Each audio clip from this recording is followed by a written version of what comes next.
listening to Surviving Parenthood, the Parenting Podcast, the podcast which aims to challenge the one-size-fits-all parenting story. I am Sam, and as you know, I am forever curious about how parents survive modern day parenting. So today I am talking to Kate Oliver all about single parenting and her unique story. Thanks for joining us, Kate. Hi, thanks for having me. Oh, so glad that you're here. So I'm sure, like me, you have a bank of cringe parenting fails or moments or funny stories, just so all the parents listening, they feel like they're in the same boat. Can you share one of your funny stories? Daily. Well, it's an interesting thing. When you asked me this question, I thought, well, there's the everyday stuff that happens, isn't there, that I'd stop punishing myself over, sending your child to school with store cupboard ingredients for the packed lunches, expecting to get a note back from school saying it wasn't a very healthy choice. So I asked my children this as well, actually, because I thought they're probably the best judges of this. Yeah. So I think one of the most memorable ones, and I managed to style it out very well, was I took them, it was a very sort of dark time for us. It was in the early stages of sort of the separation, and it was a beautiful day. So I took them to Lady Bow to try and get a bit of, close to nature and all the rest of it. And we were walking along to Slippery Stones, and I decided I don't like to take the path that other people do. And I think that's quite a good analogy for me in life. I like to take different paths. So I convinced the girls to follow me sort of into the woodland and try an alternative way. And unbeknown to me, the girls sort of walked along in what looked like quite a sort of slushy area of this particular forest bit. And as I stepped onto it, obviously being significantly heavier than they were, I literally fell up to mid-thigh in a bog. And on that particular day as well, I was wearing sandals and a dress. Why wouldn't you? I had a handbag. So I just remember leaning forward. My glasses were all skew with. My bag had come round the top of my head and hit me on the head. And I was leaning, trying to get out. And I looked like a swamp monster. And the girls were looking at me in total shock. And I thought, I'm going to be stuck here forever. So I crawled out. I mean, I was that vacuumed into the thing. It took away my sandals. So I had to then reach back in to get my sandals out. I was quite worried, actually. And then I washed myself off in the lake and went back onto the path and looking more bedraggled than anything, just carried on the walk. And people were walking past me looking. So my children now know me. They'll say, Mum, don't go off the path. You know what happened last time. Don't go off the path. Stuck in a bog. Stuck in a bog. Oh, yeah. Hey, that's so funny. I feel like every time I speak to a guest, they unearth something that I've repressed deep in my subconscious. And as you were talking there, it's not actually a parenting fail, but last year we were camping and I don't know why I did this, but we all got on a boat together, me, my husband and the two kids. And for some reason, because I wanted to take photos, because it's quite romantic and lovely, and we're on this lake and everything. And then I had my phone on the boat, but obviously the boat then tipped, so my phone went off the boat into the lake. And I don't know what happened, but when you just don't have any conscious thought, and I literally went into the lake. I just literally walked into the lake to try and retrieve this phone that I was so desperate not to lose, because it is so annoying, isn't it, when you lose your phone? Yeah. But the kids are like, oh my God, well, that's, this strange Socan woman that everyone was basically looking at. But that's just parenting life, isn't it? Of course it is. You sometimes don't have to think. You kind of go into, what is it I need to do? And you just do it. It's just like autopilot, isn't it? You just 100%. Have to do what you can do to get through the day. For fun videos, activities, educational content, and much, much more, head to Twinkle Kids TV. Our YouTube channel is packed with ideas to make surviving parenthood a little easier and a lot more entertaining. That's Twinkle Kids TV. Take a look today. So, okay, just so I can get to know you a little bit better, can I ask you a few quick fire questions? Of course. Okay. What are you currently reading? I'm reading a book at the moment called Stronger got it right here actually. Called by Pornabel. And a little bit of the backstory. It says, if you are the girl, the woman who feels like she's never enough, that she will never be as strong, as good, as capable, I am here to tell you that you are enough. And this is a woman's story. She's overcome a lot of adversity, particularly around, she talks about physical strength actually, and of course, and how that coincides with her overall mental strength. She lost her husband, he committed suicide, and she thought, right, I don't want this life anymore. I'm going to change myself, and she did. So it's quite inspiring. Oh, that's so lovely. I'm looking forward to hearing more about your journey, and that sounds such a great book for any women out there that perhaps feeling like they're not enough, perhaps feeling like they need a confidence boost. Yeah. If you could be any type of animal, what would it be and why? Oh gosh. You see, I love pandas, but they're not. I have this thing with somebody on my team. They're very attractive. They're very cute to look at. Everybody likes them. They don't really serve any purpose, and they just slide around all day. And that's allowable. And I think maybe a panda. Actually, I'd just like to get away with being adored and people laughing at me for sliding down a big slide. I think they just kind of have no purpose other than to. Oh, that's a bit controversial, but I think a panda. Oh, I'm loving these answers. What's your favourite sound and why? I have to be honest, it's got to be woodland and forest. So the birds, rustling of the trees, my dog who jumps through fern, makes that weird noise. What I call it, he's found a squirrel, he's seen a squirrel. I think it has to be that, walking through the woodland and all the noises and the wind. Yeah, it's so relaxing, isn't it? Connecting with the gifts of Mother Earth. Yeah. Is it more important to be nice or to be right? I come from a very competitive family, and quite a few of us. And I think I would have years ago told you, because it was ingrained in me, that it's more important to be right. But I 100% believe now it's important to be nice. And whose version of right is right, If it's right for me, then that's all I need to know. It might not be right for everybody. So always choose the nice path, I think. Always be lovely. I feel like, we've all got our own version of what truth means. And as long as we stick to that, we'll all be okay. I have a saying, which is, go for it. You live your truth, you have your version, and that's okay. And it's okay to walk away from that, even if you don't necessarily agree. So yeah, there's a lot of wisdom in that. Okay, final question. Would you live forever? No. 100%. That's an emphatic no.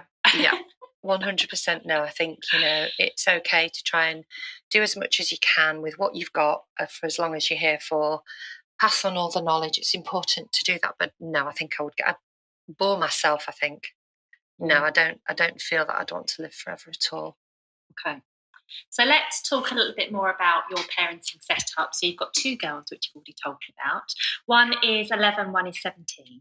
Yes. You have been a single parent for about 5 years now. But am I right in saying it feels like it's been a long time since you've had that kind of support? Oh, yeah. Do you want to tell me a bit about it? Yeah, I mean, the actual physical presence, obviously, it's coming up to be 5 years in October.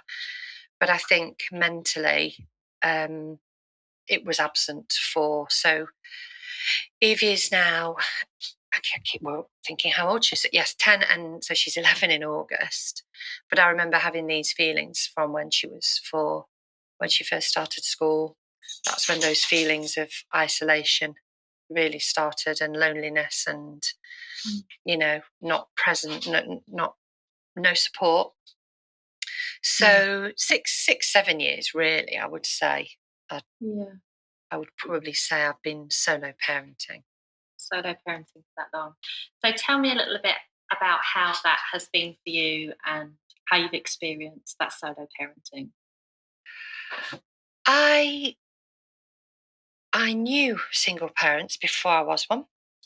And I have to say, coming through it all, an utter newfound respect. I think it's really hard. I've known people who've said, you know, partner's away for 2 nights, so it's like being a single parent, and it's really difficult to hear that, because you think, yeah, it's all the things that you wouldn't imagine that would get to you.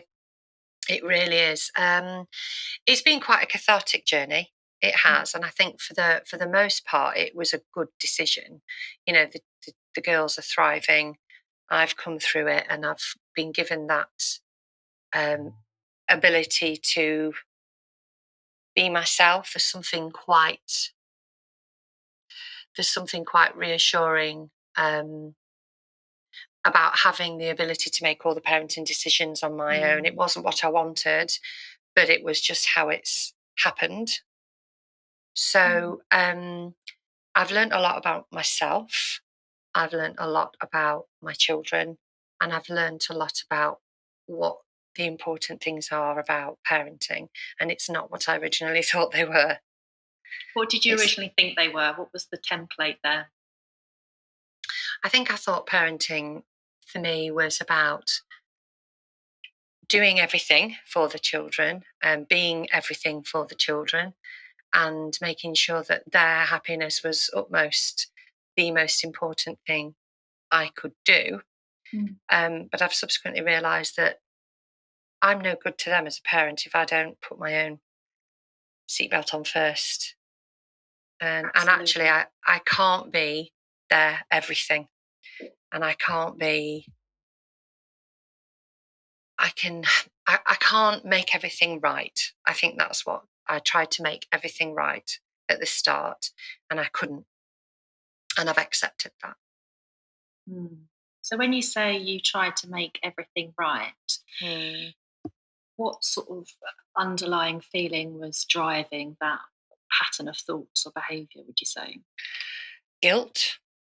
Enormous amounts of guilt that they weren't going to have the life that I'd envisaged for them, you know?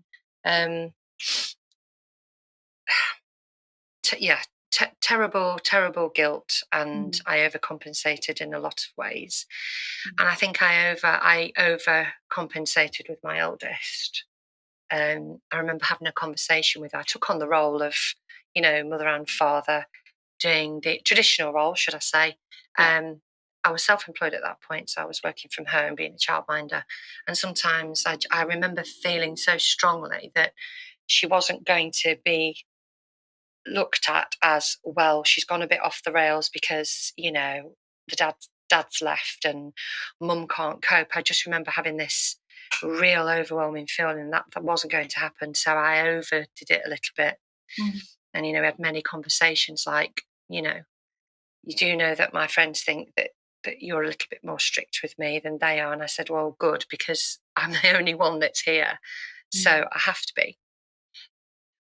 My eldest subsequently said to me she's really pleased that that did give her that. There were a few moments, obviously. But yeah, I think that's sort of overwhelmingly how I felt. I was very anxious at first, in the first year or so. Every little thing really mattered. And it was really important for me at that point to be right.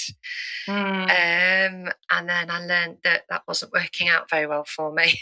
So I had to just kind of give a few things up and let go a little bit. I'm just wondering how you transition from that feeling of guilt and that feeling of or overcompensating to shifting to a sort of more reflective, let's say, parenting style?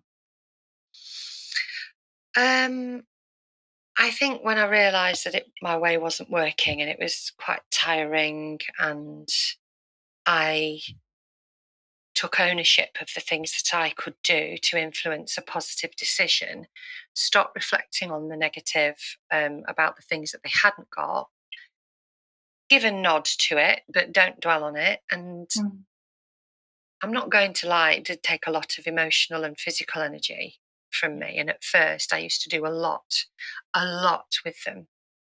And I remember people saying to me, oh gosh, you're so good. You take them everywhere and you do things. And I think I did it to convince myself and to show them as well that we could still do it as a little unit. And after a while, I thought, this is not what they need from me, because it's a bit unrealistic, really, isn't it? I can't do this all the time.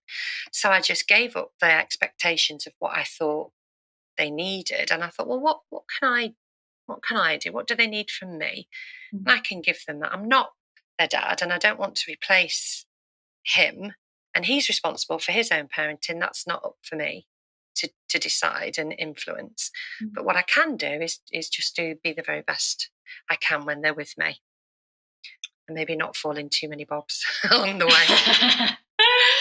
Oh, Kate, you know what? That's so inspiring. And, just listening to your story there, I'm sort of wondering, how we as parents go into the setup with sort of these, semi-fixed ideals about how things should be and how we want to parent. And it is in some ways so deeply unrealistic. And I think being just vulnerable and sitting with, what, I didn't match up to that because my expectations were far too unrealistic. Yeah, I think that I was pushing that on the children as well, and I wasn't allowing them to sort of express their emotions, because by wanting to make it all right, I wasn't allowing them to actually feel a bit of pain, feel a bit of sadness. And I remember saying to my children, I know you must be feeling really conflicted right now because you love him, but you're also really cross with him, and that's okay. I remember they've seen me cry probably, well, when it's not about puppies or kittens on adverts and things that I do all the time, but really seen me cry probably twice. Wow. And I didn't want them to. The first time it was on a holiday, and it was so wonderful. And I remember us all sitting on the bed and they were sort of saying, it's okay, Mummy, it's okay. And I said, this emotion is okay, girls, I'm just feeling. And I described how I was feeling. And then it was gone. And then the other time, I think just out of sheer sort of frustration.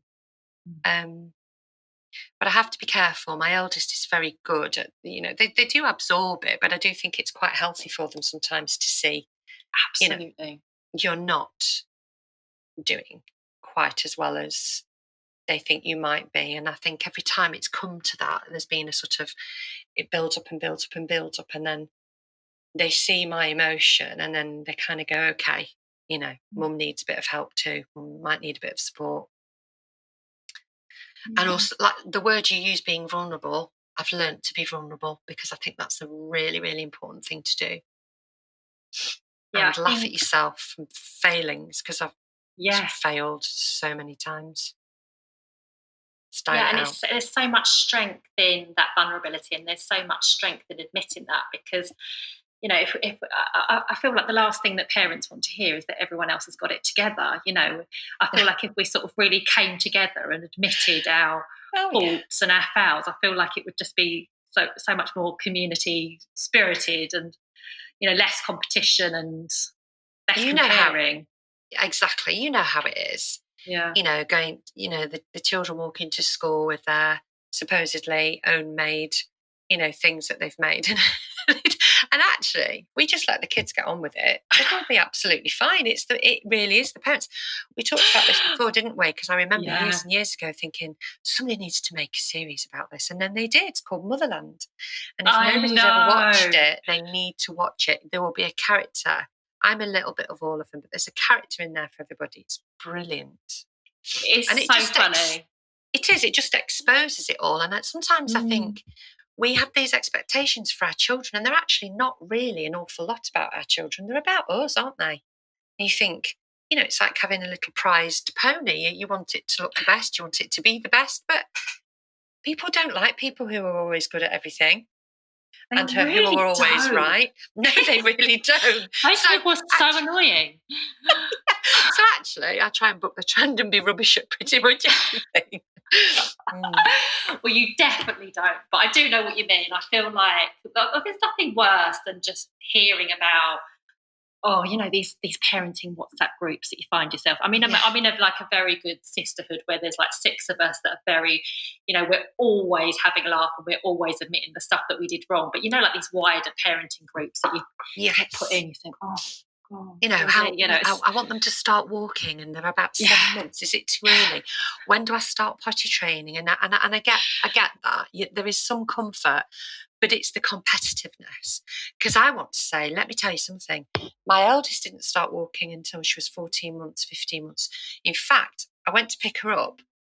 I used to live in quite a small terrace, and I went to pick her up from nursery on the Friday, and they said, we're going to keep Emily behind in the baby room because, she's not really walking yet. We don't want her to lose the confidence if we take her to the toddler room. And I said, okay, took her home.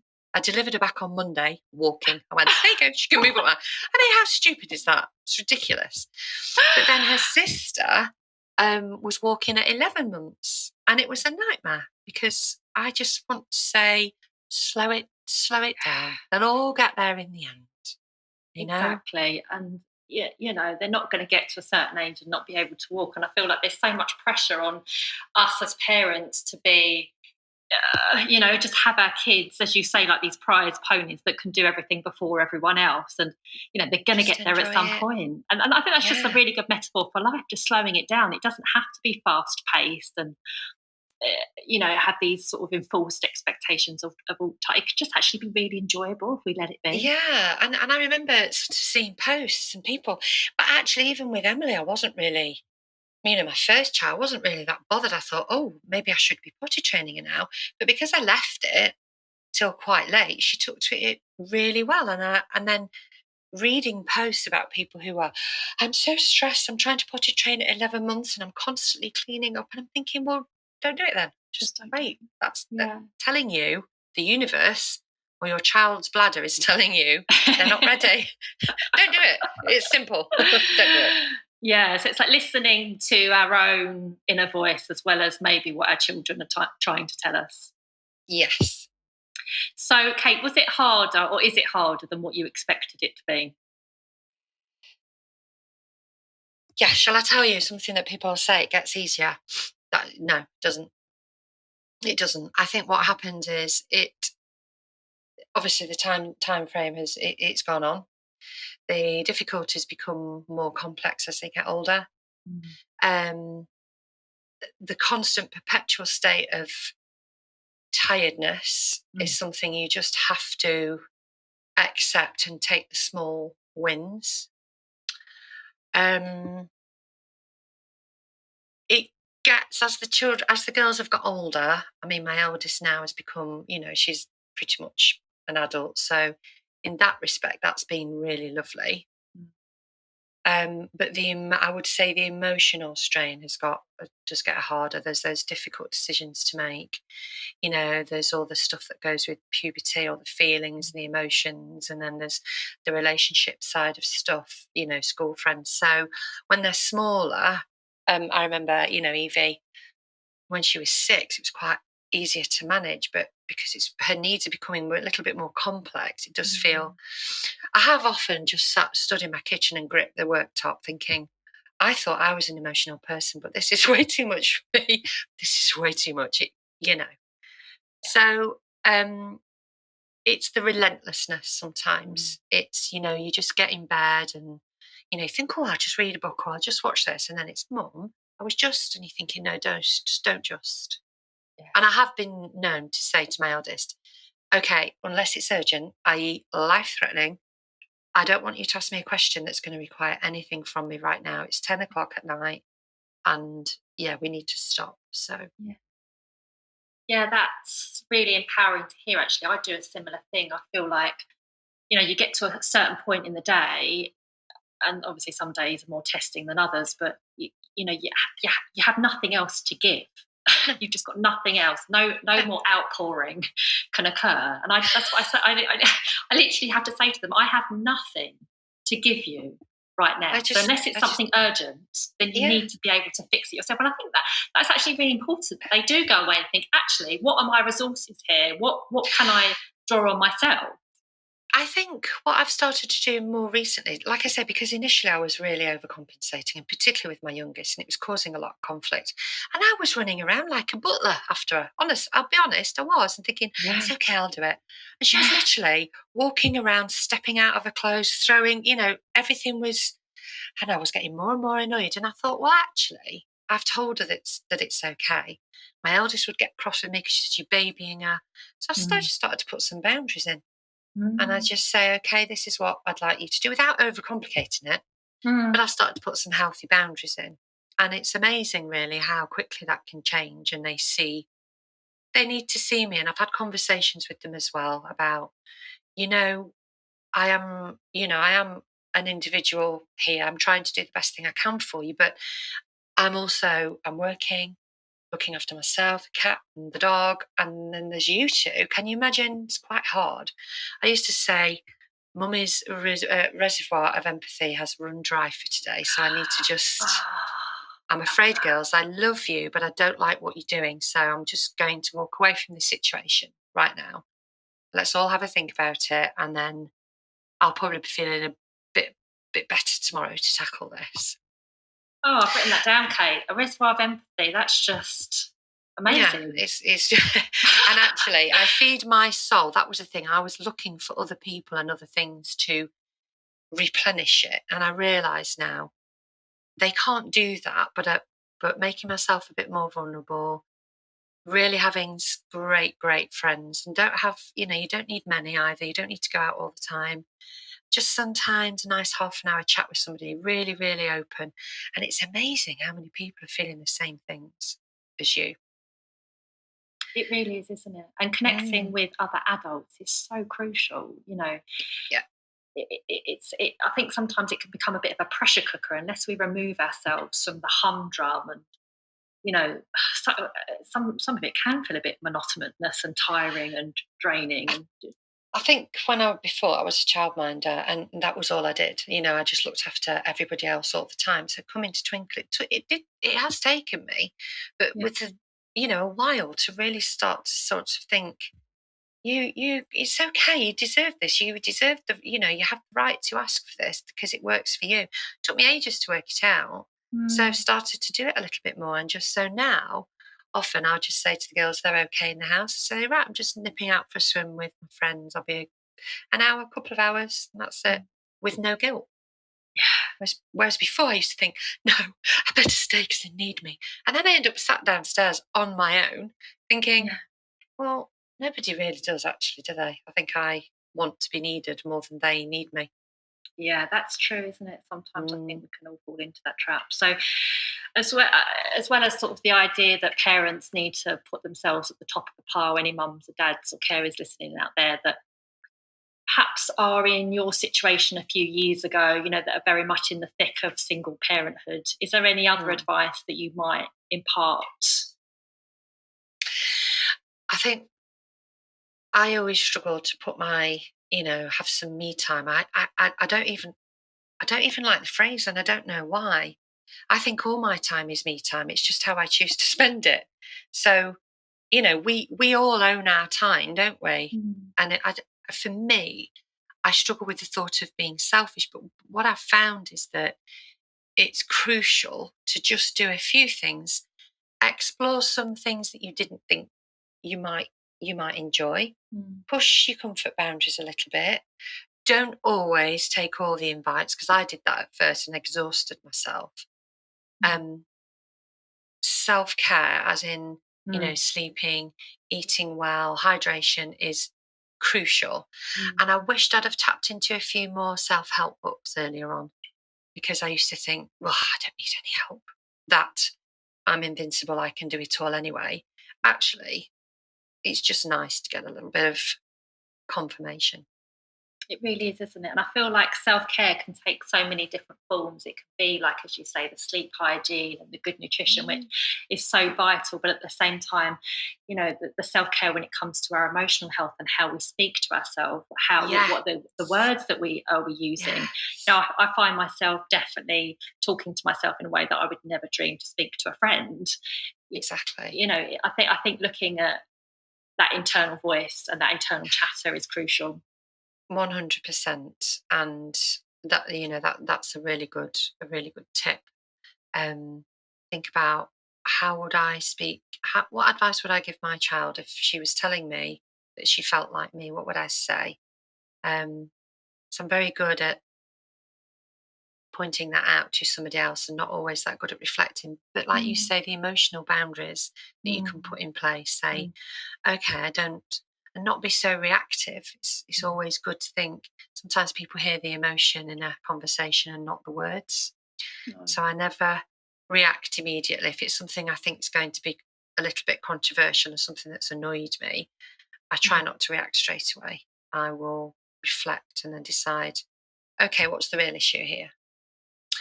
But it people say to me, it does get better. And you adapt, actually. Take the small joys. I've gone on some walks before where I have felt so low and so lonely, and I've taken my dog.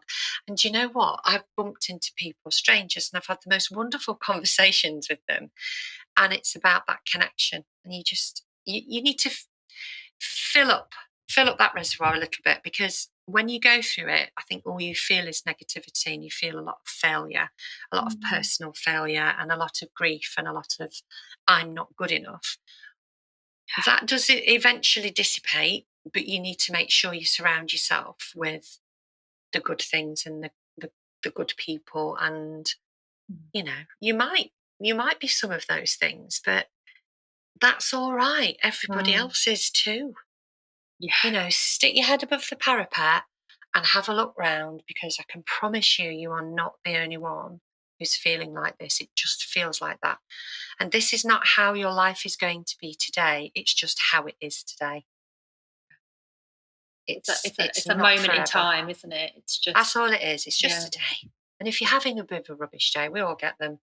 Don't think, this is how my week's going to go. This is my life. It isn't. Take it as a bad day, write it off, and then start again. So I feel like those tips are amazing. I've got down self-care, responding, not reacting. I'm using this for my own parenting practice more than anything. Responding rather than reacting, embracing imperfections, and try not to catastrophize. So if something happens that's negative or bad, then it doesn't have to extend any longer than that day or that week. It is, as you say, a moment in time. So yeah, those are amazing tips. And I think they can be used for any parent out there. We've talked about your single parent journey, but and that's just been fascinating to get to know you and your experience. But I feel like any parent can glean information from. And the other thing is, don't compare yourself. Don't compare yourself to anybody and anything. And stay off social media about those groups that tell you how to make the perfect Play-Doh. Just make your own. Honestly, make your own. Does it work? Yeah. It's fine. Honestly, it's fine. I couldn't think of a better way to end that, actually, Kate, than don't worry about the perfect Play-Doh. I feel that needs to be the podcast episode. You're welcome. You're welcome. Oh, thank you so much, Kate, for being so incredibly honest and enjoyable to talk to. You're just so easy to talk to, and I'm so happy that you came forward, and I'm so happy that I got to talk to you today. So thank you, Sam. It's been lovely. I don't often share my journey, so I've felt a lot of shame about it over the last few years, and now why should I? It's not shameful at all. So wonderful to talk to you. It's really not shameful at all, and I'm in absolute admiration of the things that you've overcome.